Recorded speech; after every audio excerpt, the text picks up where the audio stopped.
And these are all rather well-kept, tidy, rather pleasant little villages near the border. And people have been told to keep inside. It doesn't look as if they're firing at anybody. But they're moving around these villages and claiming to liberate this territory on behalf of free Russia. Well, it's very odd because it's been going on now for 48 hours, and yet there's not a lot of fighting involved, but there seems to be a lot of chaos.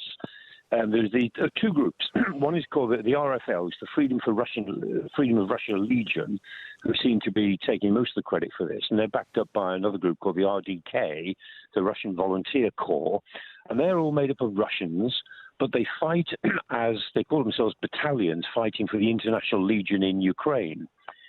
Now, they can't be battalions, at least they can't be battalions if they're fighting in Russia now, because that would be 1,200 people, and it's clearly not that many.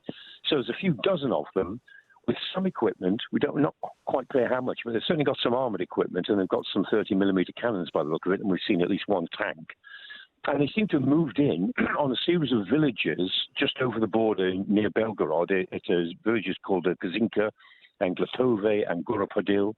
And these are all rather well-kept, tidy, rather pleasant little villages near the border. And people have been told to keep inside. It doesn't look as if they're firing at anybody. But they're moving around these villages and claiming to liberate this territory on behalf of free Russia. So it's all very curious. And the Russians say, well, this is a terrorist act. And, they're likely to say that. And for them, of course, that's exactly what it looks like. And so they say that we're conducting operations against them. There's been some helicopters in the air. But here we are on the second day of it. And it's to my mind, it's a few dozen people with a few vehicles who are occupying a few villages on the Russian side of the border, claiming to liberate them. I mean, I guess that's where we are at the moment. The question is who benefits, because obviously the Russians don't particularly want the world to think that their borders are vulnerable, even if it's a few dozen people. Equally, the Ukrainians are very, very keen to say that they're not, they're fighting a war to liberate Ukraine, not to attack Russia. So it's actually not helpful to the Ukrainian cause.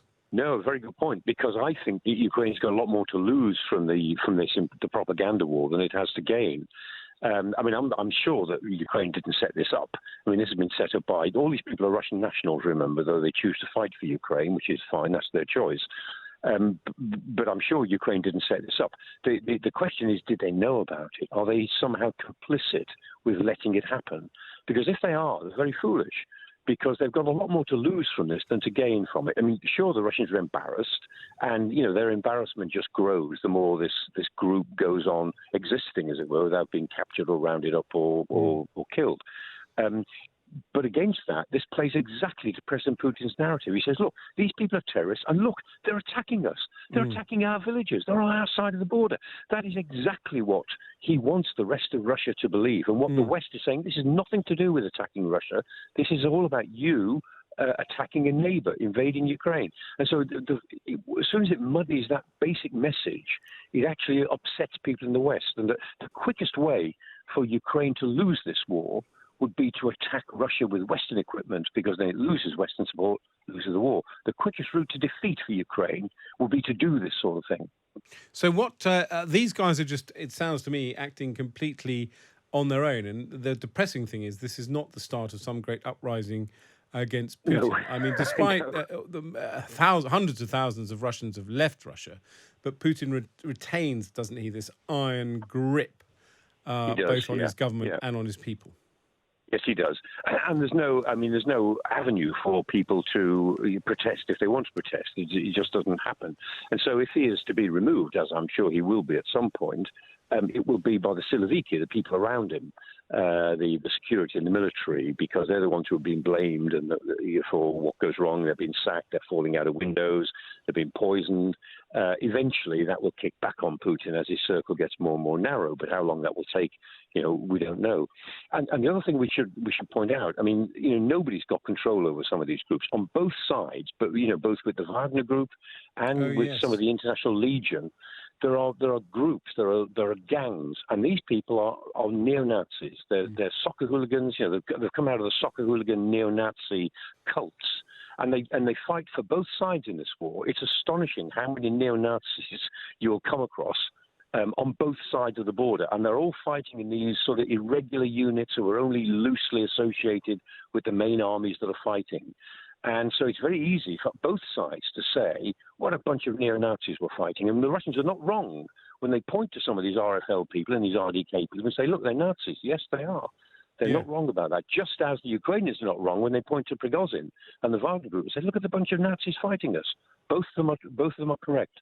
And do you think the other big story, as it were, that's waiting to happen about Ukraine is the so-called offensive by the, well, it's not so-called, the offensive by the Ukrainian Defence Force. Is that going to happen? Yes, I'm sure. Well, I think it's already started in the sense that it started in the air.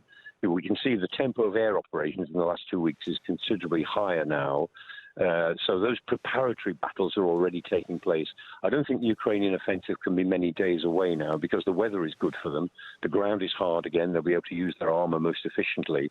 They can't leave it too much longer because the longer they leave it, the more the Russians have got the opportunity to dig in, the more the West expects to see some output for all the equipment that they've been given.